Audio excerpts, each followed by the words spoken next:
Hello, नमस्कार। मैं बिट्टू जायसवाल स्वागत करता हूं आप सभी का आपके चैनल कैटफिश एजुकेशनल कैंपस में।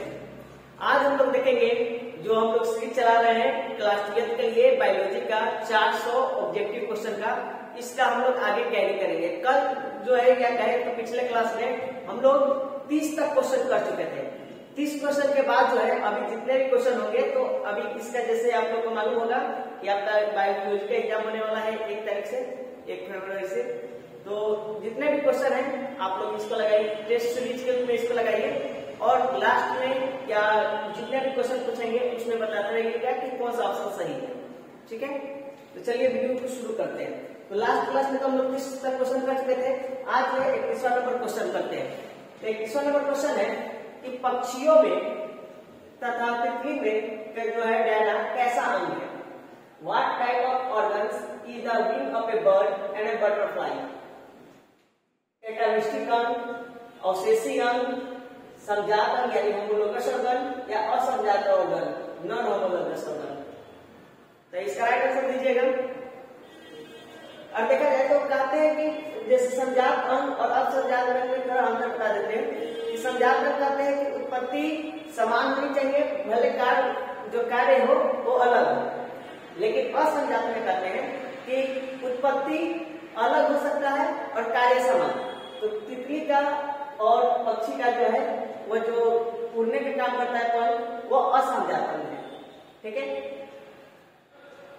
नेक्स्ट क्वेश्चन है कि मनुष्य में प्लाज्मोडियम की संक्रमण अवस्था क्या होती है? What is the infection state of Plasmodium in humans? मनुष्य में पूछना है ना, तो मनुष्य में क्योंकि प्लाज्मोडियम दो जगह अपना जीवन चक्र पूरा करता है, मनुष्य में और मच्छर में। अपने बच्चन में तो प्लाज्मोडियम जो है अगर मनुष्य में रहे उसको हम लोग कहते हैं दिग्नक अवस्था यानी स्पोरोजोइट। अगर वही डालना कि मच्छर में क्या करते हैं तो उसको युग्मनकुटी अवस्था करते हैं। ठीक है, इसका ऑप्शन क्या हो जाएगा? Option number A sporozoite. Next question है कि निम्नलिखित में से कौन कैंसर कोशिका है? Which of the following are cancer cells? Plasma कोशिकाएं, हेला कोशिकाएं, मेमोरी कोशिकाएं या टी कोशिकाएं? तो अगर देखा जाए कि इसमें से जो कैंसर कोशिका है तो कैंसर फैलाना वो है हेला कोशिका। ठीक है, आप लोग इसका आंसर देते रहिए कमेंट बॉक्स में। नेक्स्ट क्वेश्चन है कि जल में ई कोलाई की अधिकता किसका सूचक है? The abundance of E. coli in water is an indicator of what? पानी का खारापन यानी salinity of water, औद्योगिक प्रदूषण यानी इंडस्ट्रियल पोल्यूशन, वायु मल जल प्रदूषण यानी सीवेज पोल्यूशन या इनमें से सभी ऑल ऑफ दीज। तो देखिए अगर जल में E. coli की मात्रा बढ़ जाए मतलब पानी के प्रदूषित हो गया, यानी वह सूचक करता है पानी खारापन का, औद्योगिक प्रदूषण का और वायु मलजल प्रदूषण का। ठीक है, नेक्स्ट क्वेश्चन की बात करें तो नेक्स्ट है ओकाजाकी फ्रेगमेंट्स क्या बनाता है? क्या बनाता नहीं है, क्या बनाता है? What are Okazaki fragments from? DNA की संतत द्विगुणन कंटीन्यूअस डुप्लीकेशन ऑफ डीएनए या डीएनए के असंतत द्विगुणन यानी डीकंटीन्यूएशन डुप्लीकेशन ऑफ डीएनए या डीएनए के पश्चगामी स्ट्रैंड में लैगिंग स्ट्रैंड ऑफ डीएनए या बी और सी दोनों में। ओकाजाकी फ्रेगमेंट्स के बारे में बताना है आपको। तो ओकाजाकी फ्रेगमेंट्स अगर जो बनाता है वो होता है बी और सी दोनों, डीएनए के असंतत द्विगुणन में और डीएनए के पश्चगामी स्ट्रैंड में। ठीक है, नेक्स्ट क्वेश्चन है कि प्रकाश रासायनिक गुण में निम्नलिखित में से क्या नहीं पाया जाता है? Which of the following is not found in photochemical smoke? Option है PNA, sulphur dioxide, sulphur trioxide, option C sulphur dioxide या ऑप्शन डी कार्बन डाइऑक्साइड। इसका राइट आंसर की बात करें तो वो होता है आपका कार्बन डाइऑक्साइड जो है रासायनिक गुण में, प्रकाश रासायनिक गुण में नहीं पाया जाता है। ठीक है, नेक्स्ट क्वेश्चन की बात करें तो नेक्स्ट क्वेश्चन है कि निम्नलिखित में से कौन द्विकीय संरचना है? Which of the following is a diploid structure? शुक्राणु यानी स्पर्म, अंडाणु यानी ओवम, ट्यूबुलर यानी जाइगोट या ब्रूकोस एंडोस्पर्म। तो इसका राइट आंसर की बात करें तो आपको मालूम होगा कि शुक्राणु या कोई भी युग्मक जो होता है यानी शुक्राणु कहे या अंडाणु और शुक्राणु और अंडाणु जब मिलता है तो उसको कहते हैं युग्मनज यानी जाइगोट, और जाइगोट जो होता है वह द्विगुणी संरचना यानी डिप्लॉयड स्ट्रक्चर होता है। तो आंसर क्या हो जाएगा? ऑप्शन नंबर सी, युग्मनज। ठीक है, नेक्स्ट क्वेश्चन की बात करें तो नेक्स्ट क्वेश्चन है कि पौधे जो जलीय वातावरण में नहीं पाए जाते हैं कौन सा है? Plants which are not found in aquatic environmental are hydrilla, trapa, nelumbo, बबूल। इसमें से कौन आपको बता रहा है कि कौन सा है आपका जलीय पौधा नहीं है? आपको मालूम है हाइड्रिया जल में पाया जाता है, ट्रापा मिलता है, निलंबो मिलता है, तो बबूल कभी देखे जल में उगते हुए, क्या हो जाएगा आंसर? बबूल। ठीक है, 81। नेक्स्ट क्वेश्चन है कि ट्रांसजेनिक सुनहरे धान में किस विटामिन की प्रचुर मात्रा पाई जाती है? Which vitamin is found in abundance in transgenic golden rice? Option है ग्लूटेन, ग्लूटेनिन, विटामिन ए या विटामिन सी, विटामिन ई और विटामिन सी। क्या मिलता है सबसे ज्यादा? तो आप लोग अगर ट्रांसजेनिक सुनहरा धान पढ़े होंगे गोल्डन राइस, तो उसमें सबसे मात्रा ये बनाया ही गया था कि जिसमें विटामिन ए की मात्रा बहुत ज्यादा मिली। तो क्या हो जाएगा आंसर? Vitamin A. ठीक है, नेक्स्ट क्वेश्चन की बात करें तो नेक्स्ट क्वेश्चन है कि मनुष्य में ABO रक्त समूह क्या दर्शाता है? That means what does ABO blood group indicates in humans? Option है अपूर्ण प्रभाविता यानी इनकम्प्लीट डोमिनेंस, बहुएलिका यानी मल्टीपल एलियंस, सप्रभाविता यानी को डोमिनेंस, या बी और सी दोनों। तो अभी तक आप लोग एबीओ रक्त समूह जब पढ़े होंगे तो उसमें एक तो पढ़े होंगे कि सप्रभाविता मिलता है लेकिन उसमें बहुएलिका भी मिलता है। बहुएलिका और सप्रभाविता किसमें? मनुष्य के एबीओ ब्लड ग्रुप में। ठीक है, आंसर क्या हो जाएगा? Option number D. Next question की बात करें तो नेक्स्ट क्वेश्चन है कि एंटीबॉडीज, यौगिक नहीं एंटीबॉडीज होगा, एंटीबॉडीज जो हमारे शरीर में है वे क्या है? What are the antibody present in our body?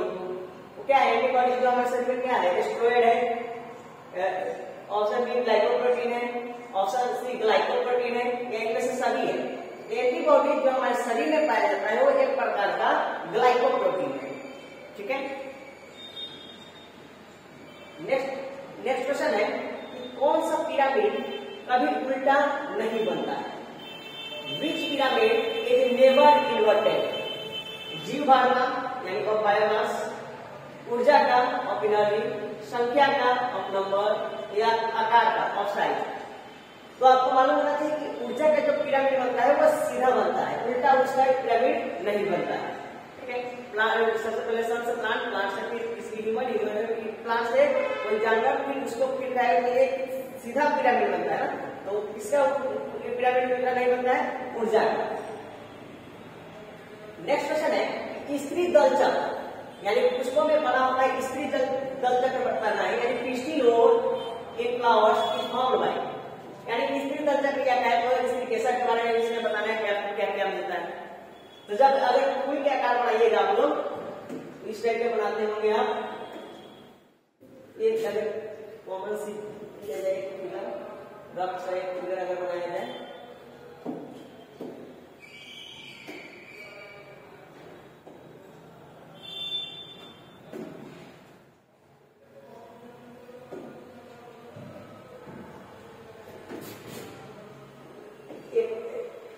Figure बनाया जाए, अगर इस टाइप के अगर बनाते होंगे तो आपको मालूम है ये है वर्टिकल, ये है वर्टिकल और ये है अंडाशय, और इसी तीनों को तो मिलाकर कहते हैं स्त्री केसर। स्त्री केसर जैसे समूह में कहते हैं इसको जयाम कहते हैं। तो यहाँ पे स्त्री केसर में तीनों मिला है, स्टिग्मा यानी इसको स्टिग्मा, स्टाइल और ओवरी। तो ऑप्शन में तीनों है, तो आंसर क्या हो जाएगा? ऑप्शन नंबर डी, प्रोक्सन। नेक्स्ट क्वेश्चन की बात करें, नेक्स्ट क्वेश्चन है कि इनमें से कौन सी गलत जोड़ी है? Which of the following is the wrong pair? G double bond C, T double bond A double bond Q या T double bond Q? इसमें से कौन सा गलत है? तो इसमें से जो गलत है वो A के साथ डबल बॉन्ड Q गलत है। ठीक है, नेक्स्ट क्वेश्चन की बात करें तो नेक्स्ट क्वेश्चन है कार्बनिक या जैविक विकास से पूर्व रासायनिक विकास हुआ था, इसकी अवधारणा किसके द्वारा दी गई है? The concept that chemical evolution took place before organic or biological evolution was given by AI Oparin तथा जेपीएस हेल्डन द्वारा, ऑप्शन बी चार्ल्स डार्विन द्वारा, ऑप्शन सी आर्किमिडीज द्वारा, या ऑप्शन डी पापिट्स लेमार्क द्वारा। तो इसका अगर आंसर देखा जाए तो वो सही है एआई ओपेरिन तथा जेपीएस हेल्डन। ओपेरिन और हेल्डन का हम लोग सिद्धांत पढ़े हुए थे, एक बॉक्स बना के या एक फ्लास्क बना के। तो इसका जो राइट आंसर हो जाएगा वो एआई ओपेरिन तथा हेल्डन द्वारा दिया गया था कि कार्बनिक या जैविक विकास से पूर्व रासायनिक विकास हुआ था। ठीक है, नेक्स्ट क्वेश्चन की बात करें तो नेक्स्ट क्वेश्चन है कि पादपों में एम्फीबियन या उभयस्थानी किससे संबंधित है? Among plants amphibians are related to, option है शैवाल यानी एल्गी द्वारा, एल्गी ब्रायोफाइट्स, ऑप्शन सी फ्लोक यानी फंगस, टेरिडोफाइट्स। तो पादप का कोट एम्फीबियन होता है यानी उभयस्थानी, जल में भी या बाहर भी उग सकता है, दोनों जगह उगने वाला, तो होता है आपका ब्रायोफाइट। ठीक है, आप लोग कमेंट बॉक्स में आंसर देते रहिए कि कितना सही हो रहा है आपका। नेक्स्ट क्वेश्चन की बात करें तो नेक्स्ट क्वेश्चन है कि जैव रिएक्टर अनुकूलतम परिस्थितियों में क्या निर्माण करता है, यानी what does a bioreactor produce under optimum condition. Option है प्रोड्यूसर, जीव यानी ऑर्गेनिक, माध्यम यानी मीडियम, या ये सभी और तीज। अगर देखा जाए बायोरिएक्टर अनुकूलतम परिस्थिति में क्या निर्माण करेगा तो वह प्रोड्यूसर यानी उत्पादक निर्माण करता है। ठीक है, नेक्स्ट क्वेश्चन की बात करें तो नेक्स्ट क्वेश्चन है कि ताइचुन इनमें से किसकी एक किस्म है? Taichung is a variety of which of the following, धान की यानी राइस, गेहूं की, व्हीट की यानी मक्का की, या ईख की यानी शुगर की। तो इसका राइट आंसर की बात करें तो ताइचुन एक प्रकार की धान की किस्म है। ठीक है, चावल की किस्म। नेक्स्ट क्वेश्चन की बात करें तो नेक्स्ट क्वेश्चन है कि कुछ रोगों को शीघ्र एवं सही पहचान हेतु हम किसका प्रयोग कर सकते हैं? मतलब for quick and correct identification of some disease we can use. Option है एलिसा टेस्ट, कल्चर का यानी कल्चर रसायनों का यानी केमिकल्स, या विश्लेषणात्मक एनालिटिकल। अगर इसका बात किया जाए तो कुछ रोग में जो है यूरिन टेस्ट या ब्लड टेस्ट से बीमारी मालूम नहीं चलता है, तो उसमें खास करके किया जाता है एलिसा टेस्ट। ठीक है, नेक्स्ट क्वेश्चन है कि पीसी कल्चर या कहें तो मत्स्य पालन किससे संबंधित है? Pisciculture is related to, option है जलीय पौधों से, जलीय जंतुओं से, रेशम कीट से, या लाख के कीट से। तो देखिए यहाँ पे पीसी कल्चर मत्स्य पालन का लिखा हुआ है। अगर मत्स्य पालन यहाँ पर कहीं भी रहता तो वो सबसे करेक्ट आंसर है, लेकिन मत्स्य पालन यानी किस प्रकार के जीव है तो जलीय जीव है, तो यहाँ पे आंसर क्या हो जाएगा? सही, जलीय जंतुओं से संबंधित क्या हो जाएगा? PC culture. ठीक है, तो ऑप्शन नंबर बी आपका सही है। नेक्स्ट क्वेश्चन है कि ऐच्छिक जीव के बहुलीकरण हेतु किसका उपयोग कर सकते हैं? What can be used for multiplication of desired जीव? ऑप्शन देखा जाए तो ऑप्शन है आपका एम आर का, पीसीआर का, MRI का, या इन सभी का। ऐच्छिक जीव को हम लोग बहुलीकरण के जिस विधि का उपयोग करते हैं वो करते हैं ऐच्छिक जीव के बहुलीकरण के लिए पीसीआर। ठीक है, पॉलीमरेज चेन रिएक्शन के द्वारा हम ऐच्छिक जीव को बहुलीकरण करते हैं। नेक्स्ट क्वेश्चन है कि परिपक्व शुक्राणु के शीर्ष पर एक टोपीनुमा संरचना पाई जाती है, उसे क्या कहते हैं? A cape-like structure is found in the top of mature sperm. What is it called? Option है एप्रोसोम, मिसोसोम, एपिसोम, या एस्टेरोसोम। तो जो स्पर्म के जो एक शीर्ष पर एक टोपीनुमा संरचना होता है, जो इस टाइप का अगर बनाते ही होंगे, अगर स्ट्रक्चर बनाए स्पर्म के जो बनाते हैं तो इस प्रकार का स्ट्रक्चर बनता है, तो इस स्ट्रक्चर को ऊपर वाले स्ट्रक्चर को हम लोग कहते हैं टोपीनुमा संरचना को एप्रोसोम। ठीक है, तो आंसर क्या हो जाएगा? ऑप्शन एप्रोसोम। ठीक है, नेक्स्ट क्वेश्चन की बात करें तो नेक्स्ट क्वेश्चन है कि जल धारण क्षमता इनमें से किसका गुण है? Water holding capacity is property of which of the flowing? मृदा का यानी सॉइल का, पौधों का, जल का, या जंतुओं का? जल का ऑप्शन, मृदा का जो है जल धारण क्षमता सबसे अधिक करता है, जल का तो ऑप्शन ऐसे ही गलत है। नेक्स्ट क्वेश्चन है कि विवरी का संबंध किससे है? विवरी इज रिलेटेड टू सेक्रामाइसिस से, प्रोटोजोआ से, टेरिडोफाइट से या मार्सुपियल से। तो अगर देखा जाए विवरी का संबंध अगर देखा जाए तो वो है सेक्रामाइसिस से। ठीक है। नेक्स्ट क्वेश्चन है कि द्रायक से इनमें से किसके अधिक समान थे? द्रायक was more similar to each of the following. देखिए आपको ऑप्शन में पूरा ऑप्शन का डील नहीं कर रहे हैं पहले पूरा, कारण है कि हम लोग के पास समय कम है, रिवीजन ज्यादा करना है, तो अब सिर्फ revision point of view use कर रहे हैं। ठीक है। द्रायक इनमें से किसके अधिक समान थे? तो अगर देखा जाए तो वह एक के समान ज्यादा थे। कौन? द्रायक। आप लोग पढ़ेंगे द्रायक, रामापिथेकस, ऑस्ट्रेलियोपिथेकस। तो इसमें से जो ड्रायोपिथेकस है वो किसके अधिक समान थे? एप के। ठीक है। नेक्स्ट क्वेश्चन की बात करें तो नेक्स्ट क्वेश्चन है कि ईस्ट में प्रजनन मुख्यतः किसके माध्यम से होता है? Reproduction in yeast mainly occurs through मुकुलन द्वारा यानी बॉडिंग, विखंडीकरण यानी फ्रेगमेंटेशन, परागण द्वारा पॉलिनेशन द्वारा या इनमें से सभी के द्वारा। तो ईस्ट और हाइड्रा में आप लोग पढ़े होंगे सबसे बढ़िया से किसके द्वारा होता है? ईस्ट और हाइड्रा में जो प्रजनन होता है मुख्य रूप से वो होता है मुकुलन द्वारा। ठीक है, बॉडिंग के द्वारा। मुकुलन क्या होता है? किसी भी जीव में एक भाग निकालना जिसको कहते हैं हम लोग मुकुल, और मुकुल जो है जीव शरीर से अलग हो जाता है, उस प्रक्रिया को हम लोग मुकुलन कहते हैं, बॉडिंग कहते हैं। ठीक है। नेक्स्ट क्वेश्चन है कि यूरेसिल किससे संबंधित है?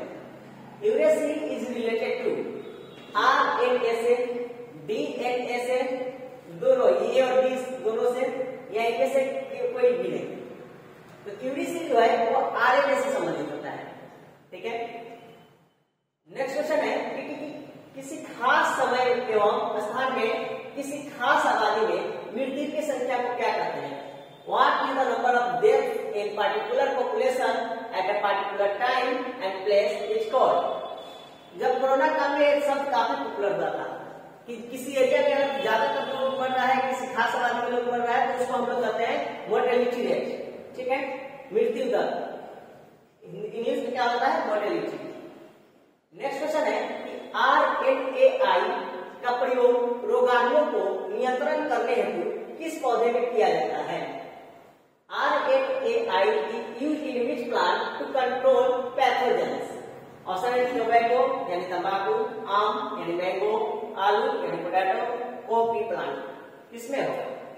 तो RNAi का यूज किया जाता है, हम लोग कहते हैं कि जो तंबाकू के पौधे में जो विषाणु से रोग पहुंचना रहता है, एक नियंत्रित करने के लिए हम लोग इसका प्रयोग करते हैं। तो आंसर क्या हो जाएगा? ऑप्शन नंबर ए, तंबाकू यानी टोबैको। ठीक है। नेक्स्ट क्वेश्चन की बात करें तो नेक्स्ट क्वेश्चन है कि बाहरी डीएनए को मेजबान कोशिका में लाने हेतु किसका उपयोग कर सकते हैं? What can be used to introduce foreign DNA into the host cell? तो आप लोग यही मेथड पढ़ेंगे, जीन गन मेथड, कि बाहरी जीन को हम लोग बाहरी डीएनए के मेजबान कोशिका को हम लोग जो होस्ट कोशिका में ला सकते थे। इस ये जो है हम लोग पढ़ते थे जीन गन मेथड में। ठीक है। नेक्स्ट क्वेश्चन है कि डीएनए सांचे पर आरएनए के निर्माण को क्या कहते हैं? What is the formation of RNA on a DNA template is called? Option है ट्रांसलेशन, ट्रांसक्रिप्शन, ट्रांसडक्शन या रेप्लिकेशन। तो डीएनए के सांचे पर आरएनए के निर्माण को हम लोग कहते हैं ट्रांसक्रिप्शन। क्या कहेंगे? ट्रांसक्रिप्शन। नेक्स्ट क्वेश्चन है कि मृदा में नाइट्रोजन स्थिरीकरण हेतु हम किसका प्रयोग कर सकते हैं? What can we use for nitrogen fixation in soil? ऐसे तो मालूम है कि राइजोबियम बैक्टीरिया जो होता है वो मृदा में नाइट्रोजन के स्थिरीकरण के लिए काफी बेहतर होता है, लेकिन इस ऑप्शन में से आपसे पूछ रहा है। ऑप्शन है नीलहंस बैक्टीरिया का यानी ब्लू ग्रीन बैक्टीरिया का, प्रोटोजोआ का या नेमेटोड्स का या गेहूं के पौधा का, मिक्स प्लांट का। तो अगर देखा जाए तो इसमें सबसे बेटर अगर नाइट्रोजन स्थिरीकरण के लिए कोई चीज है तो वह है नीलहरित बैक्टीरिया। ठीक है, ब्लू ग्रीन बैक्टीरिया के यूज कर सकते हैं। आज के लिए इतना ही क्वेश्चन है। तो नेक्स्ट क्वेश्चन जो है जल्दी ही अपलोड कर देंगे। 62 का जितना भी क्वेश्चन हो, अभी हम लोग 400 के सीरीज के हम लोग टारगेट किए में 400 क्वेश्चन हम लोग करके ही रहेंगे एग्जाम से पहले। आप लोग रिवाइज इस तरह से करते रहिए और बहुत अच्छे मन लगा के पढ़िए, क्योंकि अभी एग्जाम का थोड़ा भी समय नहीं है। आप लोग काफी जितना से जितना ज्यादा उसके उतना पढ़ाई कीजिए। तब तक के लिए बाय, टेक केयर, अच्छे